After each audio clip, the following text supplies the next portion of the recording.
What up guys? Welcome back to my YouTube channel. Today I'm going to be opening up about my breast augmentation. So if you guys want to know more about my surgery, make sure to stick around.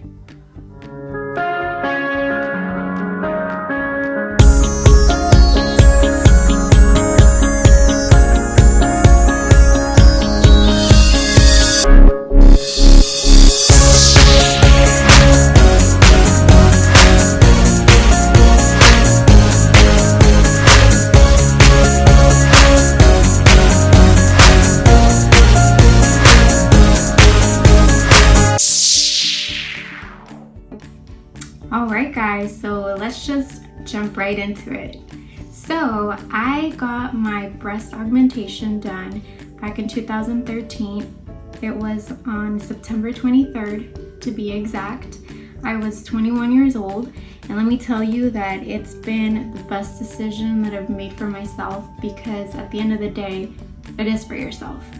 And so the reason why I decided to do a Q&A video was because I've always get asked if my boobs are real.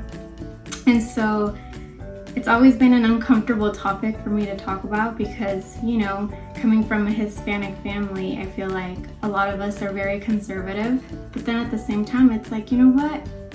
Let me go ahead and talk about it. Let me go ahead and answer all these questions, because for those of you who have known me, obviously know what I went through. And obviously for those that do know me now, know that these babies are not real.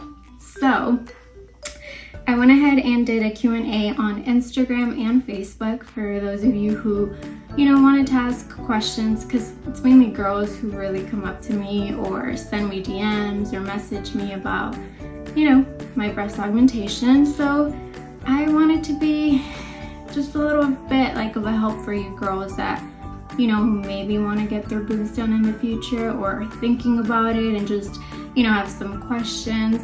So I'm gonna go jump right into the questions that you guys asked me on Instagram. One of you guys asked me, where did you go and would you recommend your doctor? I went to Plastic Surgery Associates. They're in Santa Rosa, California. I went with Dr. Furness, so it's actually a family operated office, and it's a husband and a wife, Dr. Furness and Dr. Canales, and I got my surgery done by Dr. Furness, which is the female doctor. And I remember going in for a consultation a year before I got my boobs done, and I wanted just to go in, just to, you know, get myself informed, know how much, because I was saving up. Let me tell you guys, I had been saving up for this surgery for a really long time. It's been something that I've always wanted to get done. And so I remember working at Abercrombie & Fitch when I was younger. And I remember a lot of the girls there had their boobs done. And so I would always ask for information, you know, it's always something that I've wanted to do. And a lot of these girls had gone to this surgery place with Dr. Furness and Dr. Canales. And so I was like, hey, why not just go get myself informed? That doesn't mean I'm going to get it done anytime soon. Obviously, I had written down some questions I wanted to ask. And guess what? Like a year later, I booked my surgery, paid it all cash, and got it done.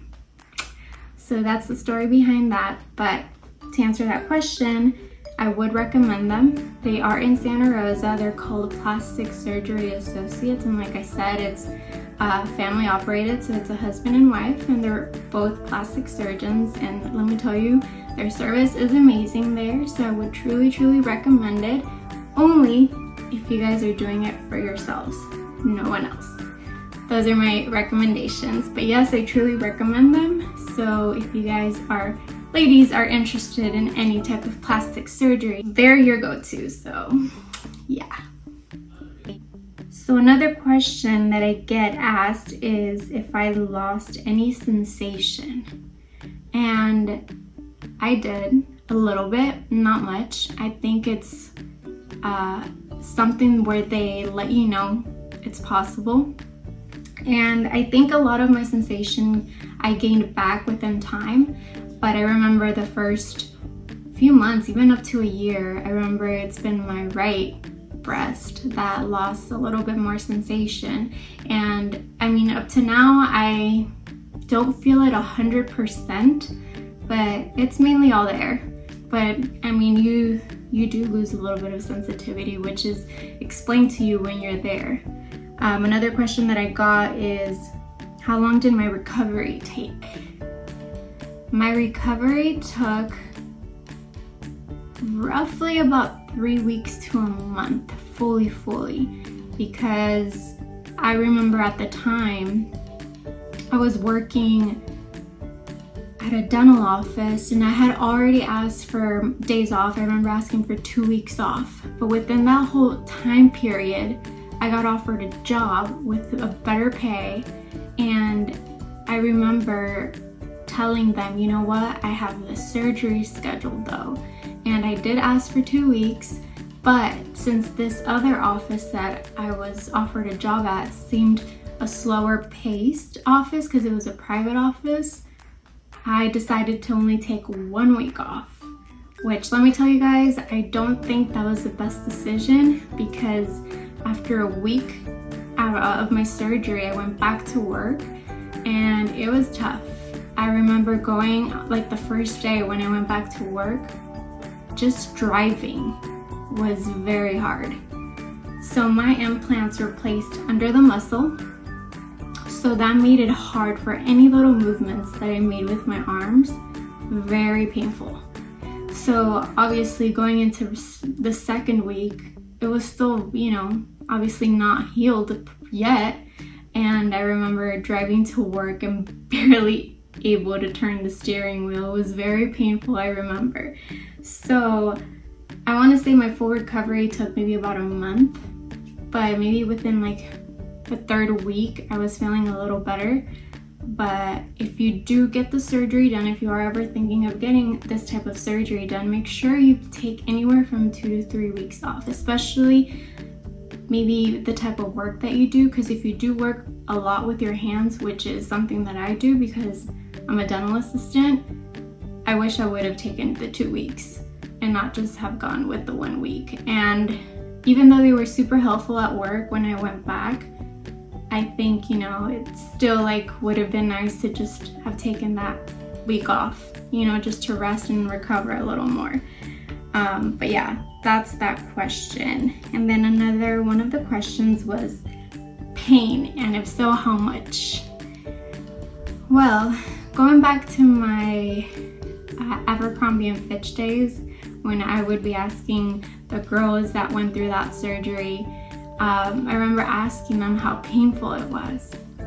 And it's funny because a lot of these girls would tell me that they were fine the next day. Like they were up and like doing chores and just up and about. And I'm like, wow, like this is cool. Like if I can get that type of surgery done and just like be able to get up and, you know, be fine, that's like perfect. And so that was one of the things that I was just like maybe looking forward to after the surgery. But in my case, that wasn't it. And it's interesting because they do tell you every case is different. You can't expect someone's experience to be the same as yours. And so for me, it was very painful. I feel like the medication they gave me did not help. And I honestly, I can't even remember at this point how it was that I even got through that situation, because I remember that I couldn't even like lay down like flat, because even like trying to get up, it burned so bad, you guys. I remember that pain where I was just like, damn, I hope this was worth it, because this shit is painful. Like it was really bad. I needed help to get up. I needed help to eat. I needed help to go to the bathroom. So yeah, I mean, mine on a scale from 1 to 10, I want to say my pain was anywhere from like a 9, almost 10. But like I said, everyone's experience is different, which is crazy. And I wish mine would have been like these girls who were like up and going the next day and were okay. But you know, it is what it is. I don't regret it. All right, so another one of the questions here was, how long did it take for them to fully drop in place, and how many cc's did I get? I think it took maybe about a year for them to fully sit where they're supposed to. I remember I was very swollen the first like 6 to 8 months. Like you could see them like up to here. But yeah, I want to say it was like a little over 6 months when they started to slowly fall into place, because I even remember the first few months I had to wear a strap around here to bring them down and push them down. And I think I had to wear that for like the first month or so. But yeah, that's how long they took to fully drop in place. And how many cc's did I get? I got 350 cc's. And mine are saline, they're not silicone, and that was just my personal preference. They were pushing for me to go for silicone when I went in for my surgery the day of, but I'm like, no, that's just my personal preference, because to me, I was afraid if for any reason one of my implants ruptured inside. Saline is just salt water, but silicone, it's that gel-like material. Supposedly it's like more natural feel, but for me personally, it felt almost the same. And so one thing also is that silicone is a little more expensive. And just personally, if for any reason that implant ruptured and that silicone got in my body, for some reason I was allergic to it, that would have been all bad. So just for a personal reason, I decided to go with saline. And so it's been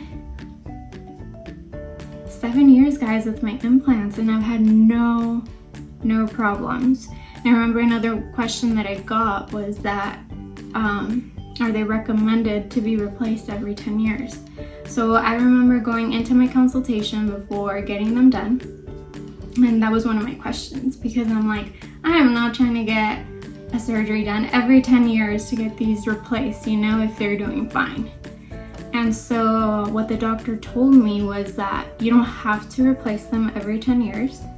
You can if you want to.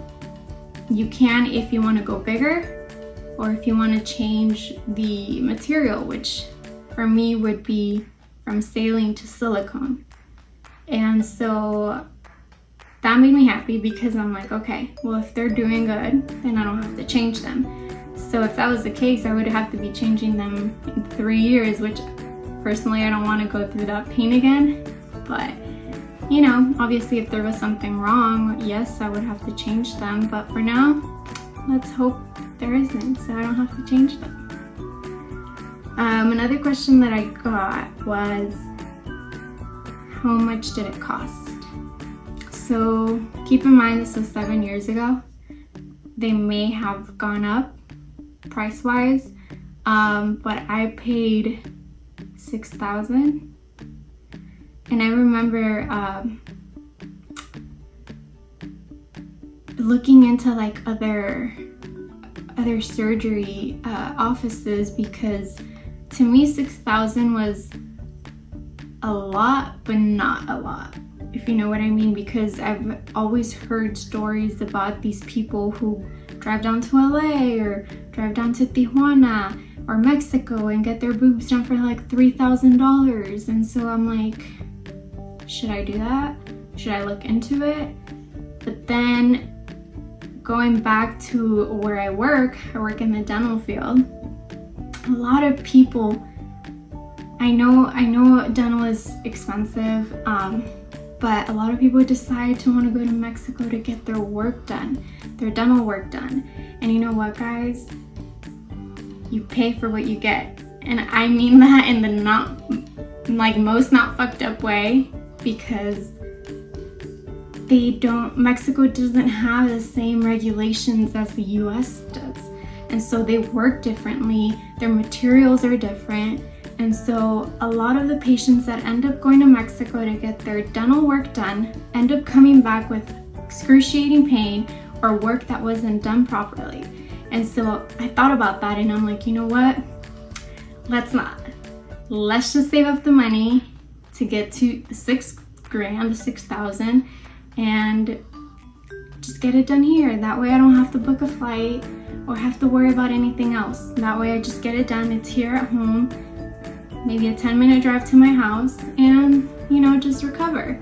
And so that's what I ended up doing. I ended up saving up, paid the $6,000, got my surgery done, no debt, no nothing, no problems. I was like, ooh, this is so cool. I'm like, I'm good to go. So yeah, but I wouldn't recommend you guys going anywhere else. I know that, I'm not saying that all doctors in Mexico are bad. I'm sure there are some really good surgeons and some really good dentists, but personally, out of all the experiences that I've seen with my patients, I wouldn't risk it. And like I said, you pay for what you get. So yeah, guys, I would just do your research. If anything, just do your research, ask questions. The only thing is, like, everyone has a different experience, so I don't know, that's my number one fear, that it's not all the same for everyone. So that's why, to me, I'm just like, just get it done here, do your research, make sure it's a good surgeon, ask people, read reviews, and just get informed. And once you feel comfortable enough to do it, then just go ahead, get it done. But most importantly, do it for yourself. Don't do it for anyone.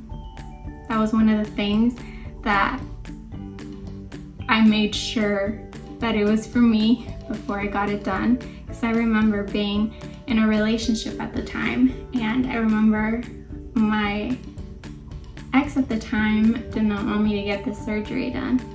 Why? Obviously for selfish reasons, I guess. His selfish reasons. But you know what? I'm like, I'm paying for it. I'm not asking anyone for money. This is for me. This is for me to make myself feel better. And I think this has to do with like childhood trauma too, because I remember as a kid, I was bullied. And so I think that just sticks with you growing up. And I feel like when I was younger, that was the one thing that I was like, when I get older, I'm gonna get my boobs done. I'm gonna get my boobs done, and then all these people will stop calling me flat. And so, yeah, guys, it sucks because as a kid, I don't think other kids realize that the things they say to you when they bully you will stick. They will stick with you. And at the end of the day, it wasn't about them. It was about myself. I just felt like whenever I tried wearing this cute shirt, it wouldn't fit right, especially up here. And so I felt like that was something that was super motivating for me to want to get this done, just to feel better about myself, and so nobody else. And so that was another reason too why I got saline, because I'm like, I don't care about the whole natural feel about silicone. I'm like, I'm gonna be touching my boobs, nobody else. So that was also important for me. But yeah, another question that I got was if I've gotten any criticism done after I've gotten them from my family. And no, I haven't, not yet at least, but it's been 7 years, so I think at this point I wouldn't be getting any. My mom, I think, was freaked out when I brought it up to her. She was like, why would you want to get something done like that? Like, you're already beautiful. Like, are you doing it for your boyfriend? And all these questions, that moms usually ask. My dad was just like, like, this is kind of an awkward conversation. But I think at the end of the day, both were super supportive about it. I remember my mom taking me the day of my surgery and picking me up, feeding me. My dad helping me get up from the couch because I couldn't get up. But at the end of the day, I don't think I had received any criticism, and if I did, it was behind my back and I didn't know about it. But no guys, I feel like everyone's been super supportive, and I can't really say much. I mean, I think la gente chismosa va a hablar. You can never keep anyone happy. That's why to me it was just like, it's something that makes me happy. And if it's gonna bother someone else, then let it bother them, but why would it? It's my body. So that was something that I was just like, I'm gonna do it. I'm gonna do it regardless of what people have to say. I was never worried about what people had to say. And so that's why I was just like, let's get it done. Sooner the better. And like I said, it's been one of the best decisions that I've made, like just in general. Just guys, if ladies, you are looking to, you know, maybe doing some type of surgery, maybe not, may not be breast augmentation, and maybe something else, just do your research. Make sure you ask questions, write them down, go to your consultation, ask away. I don't think there is a dumb question. I wouldn't consider any question dumb. I would rather be informed than not. So yeah guys, I mean, that has been my experience with the whole surgery. And well, I wanted to thank everyone that's been super supportive. That's why I wanted to jump on here, you know, and just do a little video for you ladies who, you know, DM me and always ask me about my boobs, if they're real, and you know, all this other questions about them. But you know, if you guys have any other questions, feel free to DM me, feel free to message me. I'm more than happy to answer any of your questions. And if you guys want me to do any other type of YouTube videos, let me know. I mean, right now that I'm not really working, I have the time, but sometimes it's hard for me to, you know, just be creative. But if there's anything that you guys want me to talk about, or you know, any other topics, just let me know. But make sure to comment, like, and subscribe. And well, until my next video, you guys, thank you for tuning in.